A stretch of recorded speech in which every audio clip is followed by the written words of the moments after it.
الذي بيده الملك وهو على كل شيء قدير الذي خلق الموت والحياة ليبلوكم أيكم أحسن عملا আল্লাহ তাআলা সমস্ত হায়াত এবং মত, জীবিত মৃত্যু যা কিছু আল্লাহ সৃষ্টি করেছেন সব কিছুকে আল্লাহ তাআলা সৃষ্টি করেছেন লিয়াবলুয়াকুম আইয়ুকুম আহসানু আমালা,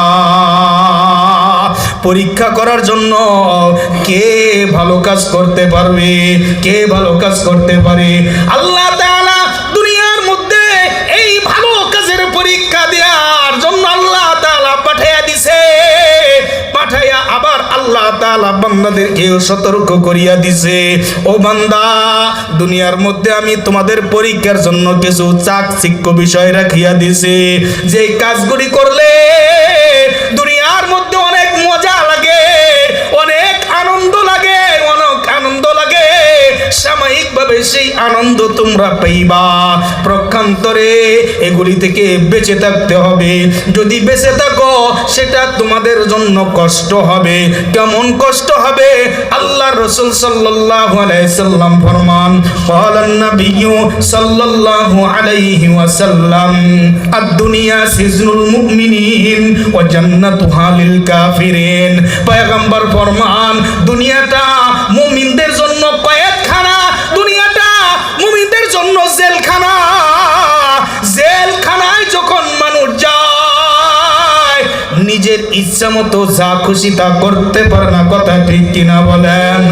আরামের জায়গাটা, রাতের শোয়ার জায়গাটা আরামের জায়গা হয় না, তিন বেলা খাবার আরামের খাবার হয় না, গোসলের পানিটা পর্যন্ত নিজের মত মতো হয় না, কথা ঠিক কিনা বলে? সেখানে খুবই জড়সড় হয়ে থাকতে হয়, খুবই জীর্ণ আকারে থাকতে হয়, অল্প একটা রুমের মধ্যে অনেকগুলি কয়েদি একসাথে থেকে থেকে কষ্ট ভোগ করতে হয়। আল্লাহ রাসূল সাল্লাল্লাহু আলাইহি সাল্লাম ফরমান, আদ-দুনিয়া সিজনুল মুমিনিন, দুনিয়া হচ্ছে মুমিনদের জন্য কারাগার। কারাগারে যেমন নিজের মত মতো চলা যায় না, যারা মুমিন তারা নিজের মত মতো চলতে পারবে না, তারা চলবে আল্লাহর দেওয়া মতে, আল্লাহর দেওয়া পথে, আল্লাহর দেওয়া মতের মধ্যে। দুনিয়ার মধ্যে চলাটা খুব কঠিন, খুব কষ্ট। ও বাবাজি আমার, আল্লাহ রাসূল সাল্লাল্লাহু আলাইহি সাল্লাম ফরমান, মুমিনদের জন্য কেমন কারাগার জানোনি?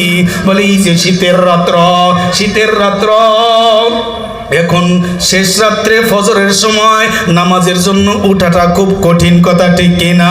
কম্বলের তলে, কাতার তলে, এরকম ভাবে লেপের তলে যখন শুয়ে থাকো তখন দেখা যায় কি আরাম লাগে, কি মজা লাগে।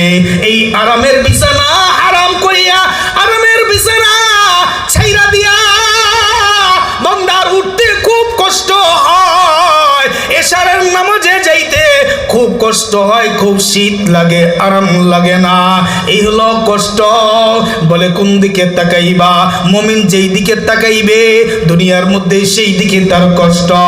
বলে হালাল খাবার খাইতে গেলে সেখানেও চলতে গেলে কষ্ট, কথা ঠিক কিনা?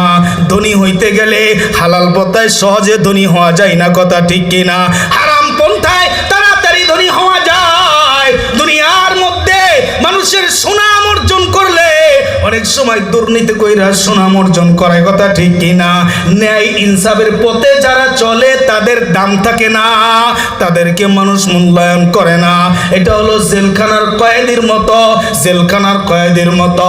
আল্লাহ তাআলা এই বান্দাদেরকে ডাক দিয়া বলতেছে, ও বান্দা, এই জেলখানার কয়েদি অবস্থায় তাকিয়া তাকিয়া পরীক্ষা দিয়া যে ব্যক্তি আমার কাছে আসতে পারবা, কাল হাসরের ময়দানে আমার সামনে যখন তোমরা দাঁড়াইবা, আমি আল্লাহ দুনিয়ায় ছিলাম রহমান, আমি আল্লাহ দুনিয়ায় ছিলাম রহিম, আমি আল্লাহ দুনিয়ায় ছিলাম বাসির, আমি আল্লাহ দুনিয়ায় ছিলাম সামিয়ে, আমি আল্লাহ দুনিয়ায় ছিলাম আলিম, আমি আল্লাহর 99টা গুণ তোমরা জানতা, এর চাইতেও অনেক বেশি গুণ আমার ছিল, যে একটা গুণ এক একটা গুণের কারণে বান্দা দুনিয়ার মধ্যে তোমরা সারফ হয়ে যাইতা।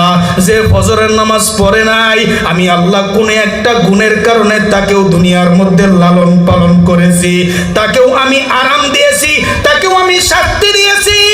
যে ব্যক্তি আমার নাফরমানি করেছে, আমি আল্লাহ তার খামি রাজ্জাকের গুণের কারণে আমি আল্লাহ রাজ্জাক, এই জন্য তার রিজিক বন্ধ করিয়া দেই নাই, আমি আল্লাহ তাকে রিজিক দিয়েছি। আমার নাফরমানি করেছ, আমি আল্লাহ হায়াতের মালিক, এই জন্য তাকে হায়াতের মধ্যে সুন্দর জিন্দেগি দিয়েছি। তবে বান্দা শুনিয়া রাখো, আখিরাতের ময়দানে এমন একটা গুণ আমার হবে, এমন একটা রূপ আমার হবে, যেই গুণটার নাম হচ্ছে কহার। কহার শব্দের অর্থ রাগান্বিত হওয়া, রাগান্বিত হওয়া। কাল হাসরের ময়দানে লক্ষ লক্ষ আম্বিয়া কেরাম পর্যন্ত আল্লাহর কহারিয়াতের রূপ ধারণের অবস্থা দেখিয়া সিজদায় পড়ে পড়ে ইয়া নফসি ইয়া নফসি ইয়া নফসি বলতে থাকবে আর বলবে আল্লাহ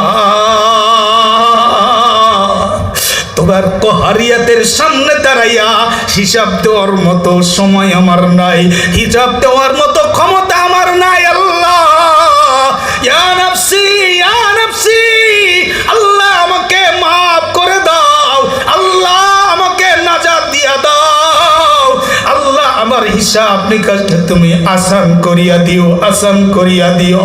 আম্বিয়ায়ে কেরামরা পর্যন্ত নফসি নফসি বলতে থাকবে, আউলিয়ায়ে কেরামরা নফসি নফসি বলতে থাকবে।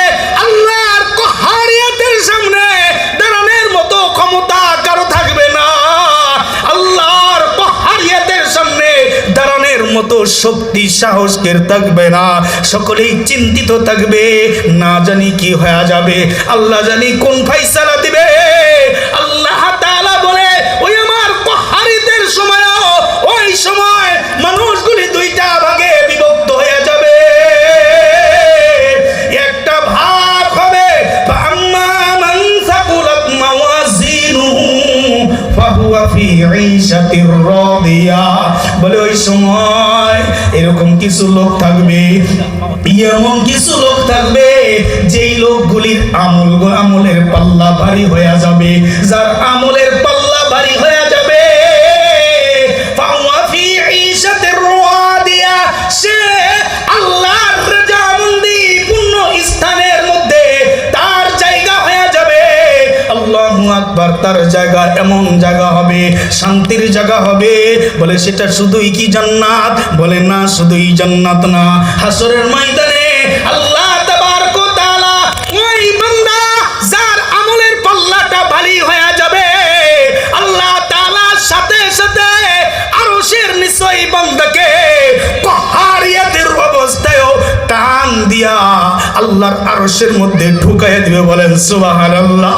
আল্লাহর আরশের ছায়ার নিচে ঢুকাইয়া দিবে।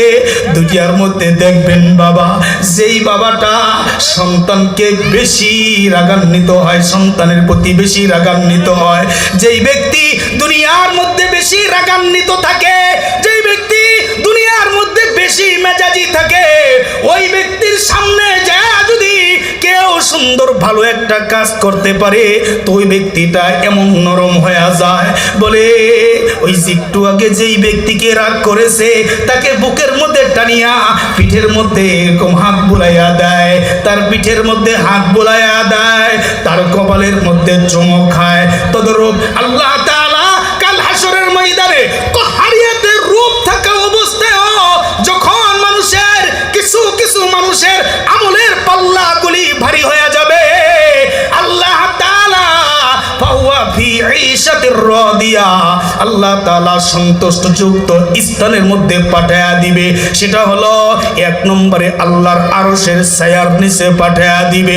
বাবাজি আমার, বয়ানের মধ্যে বারবার আল্লাহর আরশের কথা শোনো, আল্লাহর আরশের কথা শোনো। আর এক ফোঁটা ছায়ার যে কত দাম, মরুর ময়দানে যারা কাজ করে তাদের কাছে জিজ্ঞাসা করে দেখো, দুদুময় বালুর চরে যারা কাজ করে, দুদুময় বালুর মধ্যে যারা চলাফেরা করে, আহা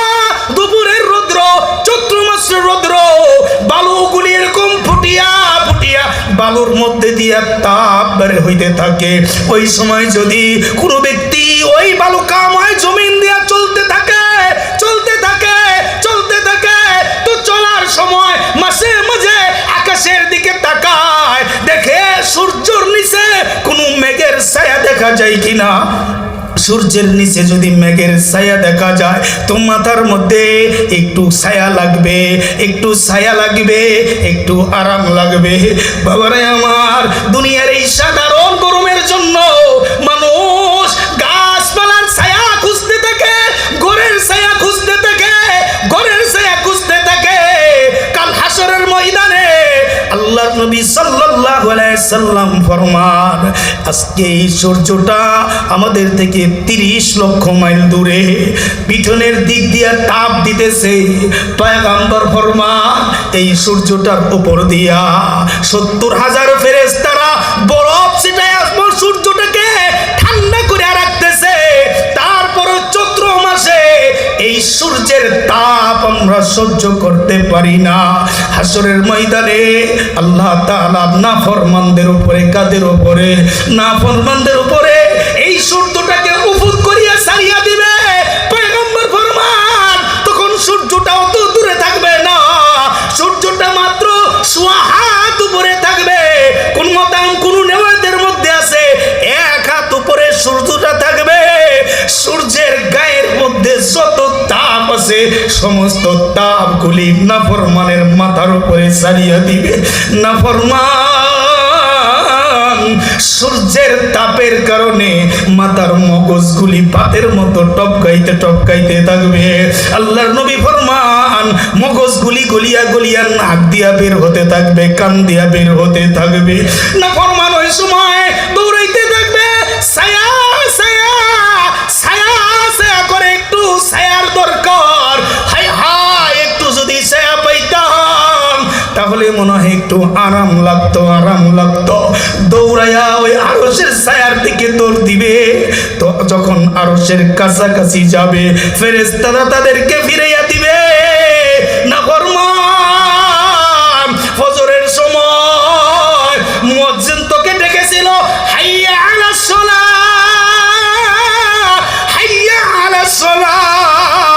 আসসালাতু খায়রুম মিনান নাওম, আসসালাতু খায়রুম মিনান নাওম। ফজরের সময় তোকে মসজিদ আল্লাহর পায়ের মধ্যে সিজদা দেওয়ার জন্য ডাকেছিল। তখন তুমি ঘুমে সময় কাটায়া দিছো, আরামের বিছানায় শুয়া সময় কাটায়া দিছো। জোহরের সময় আবার মসজিদ তোমাকে হাইয়া আলাস সালাহ, হাইয়া আলাল ফালাহ বলিয়া ডাক দিছে বান্দা। তখন তোর কানের মধ্যে কোনো নাফরমান, তোর কানের মধ্যে সেই ডাক পৌঁছে নাই। তুই রিকশার পেট্রোল মারছ, তুই ঠেলা গাড়ি ঠেলছ, তুই চাকরির মধ্যে মত্ত ছিলি, তুই অটো গাড়ি নিয়েছিলি, তুই এরকম ভাবে ব্যবসা বাণিজ্য দোকানপাট নিয়ে ব্যস্ত ছিলি। আল্লাহর কুদরতি পায়ে সিজদা দেওয়ার মতো সময় তোর হয় নাই। এরপরে মসজিদ আবার আসরের সময় তোকে নামাজের জন্য ডাকছে, বলে তখনও তোর শেষ সময়ের কাজ গুছাইতে আসরের নামাজ তুই কাজা করে দিয়েছো। আল্লাহর কুদরতি পায়ের মধ্যে সিজদা দেওয়ার মতো সময় তুমি পাও নাই। মাগরিবের সময়, যেই সময় কাজকর্ম থেকে মানুষ অবসর হয়ে যায়, তখনও তোমাকে আল্লাহর ডাকে, আল্লাহর পথে মসজিদ তোমাকে ডাকছে, সেখানেও তুমি সাড়া দাও নাই। আরে এশারের সময় তুমি অনর্থক গল্প গুজবের মধ্যে পড়ে গেছ। স্যার হোটেলে বৈশা সিগারেট টেনেছ, চা চুমাইছ, ওদিক দিয়া মসজিদে আজান হয়ে গেছে, নাফরমান জামাত চলতেছে, সেই দিকে তোমার খবর নাই। আজ আসছো দৌড়াইয়া এই আরশের নিচে ছায়া নেওয়ার জন্য। তোর মতো নাফরমানের জায়গা এই আরশের নিচে হবে না।